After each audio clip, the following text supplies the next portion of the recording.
আজকে বুঝিয়ে দিল তাকে কেন ওয়েস্ট বেঙ্গলের কিং বলা হয়। তো আপনারা দেখলেন যে যে ভিডিও ক্লিপটা আপনাদের সামনে তুলে ধরলাম, ওই ভিডিও ক্লিপে ক্যামেরাম্যান ছিল সার্জেনের পাশে।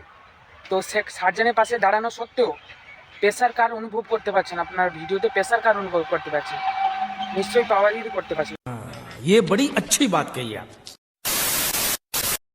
তো হ্যালো বন্ধুরা, আজকের ভিডিওটি উড়িষ্যা মঠ মেলা নিয়ে কিছু তোমাদেরকে ভিডিও ক্লিপ শেয়ার করব তোমাদের সামনে, এবং বলবো যে ফাইনাল কম্পিটিশানে কে জিতেছে।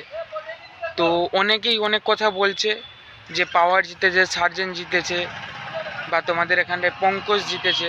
তো ফাইনালি কে জিতেছে তা আপনাদের সামনে তুলে ধরছি। তো একটি ভিডিও ক্লিপ আপনাদের সামনে দিচ্ছি, তো কে জিতেছে দেখে নিন।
যে ভিডিও ক্লিপটা আপনাদের সামনে তুলে ধরলাম, ওই ভিডিও ক্লিপে ক্যামেরাম্যান ছিল সার্জেনের পাশে।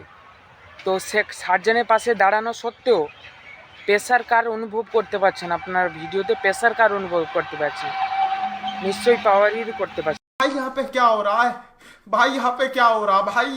ये कहाँ फंस गया भाई मैं? क्या बोला? ज्यादा स्पीकर गोडाउन खाली हो गया था क्या? हाँ, गोडाउन खाली हो गया था क्या? गोडाउन खाली और बात नहीं था क्या? আরে না না না দাদা, এটা তুমি ভুল কথা বললে। পাওয়ারের মালিক পীযুষদা জানে যে তুমি যত স্পিকার বা যত সেট বেশি নিয়ে আসো কি না, পাওয়ারের এই সেট পাওয়ার তোমাকে হারিয়েই দিবে। সেই জন্য পাওয়ারের যা সেট আছে সব নিয়ে গেল না, ঠিক আছে? পাওয়ার জানে যে তোমার অকাত কত দূর, তুমি কত দূরের খেলতে পারো, কত দূর পর্যন্ত ছক্কা মারতে পারো, সেটা পাওয়ার জানে। সেই জন্য সে ঠিকঠাকই সেট নিয়ে গেছে। আরে তুমি যতই সেট দাঁড় করাও না কেন, পাওয়ারের এই সেট সামনে তুমি তোমার সেট দাঁড়াতেই পারবে না, ঠিক আছে? তো বন্ধুরা, ভিডিওটি এইটুকুই ছিল। তো ভিডিওটি ভালো লাগলে আমার চ্যানেলের পাশে দাঁড়ান। আরও এইরকম ভিডিও দেখতে আমার চ্যানেলটিকে সাবস্ক্রাইব করে রাখুন, পাশে থাকা বেল আইকনটি ক্লিক করে রাখুন, যাতে নতুন নতুন ভিডিও হলে আপনার মোবাইলে আগে পৌঁছাতে পারে নোটিফিকেশান। তো এবার থেকে সবাই আমার যে আগেকার ইউটিউবে যে কন্টেন্ট আমি ছাড়তাম এডিট নিয়ে, তো তারা ভাবছেন হয়তো আমি সে কন্টেন্ট আর ছাড়বো না, কিন্তু তাই নয় বন্ধুরা। আমি এই বক্সের কন্টেন্টও ছাড়বো, তার সঙ্গে সঙ্গে এডিট নিয়েও কন্টেন্ট ছাড়বো, ঠিক আছে? কোনো টেনশান করার দরকার নেই কারো কি।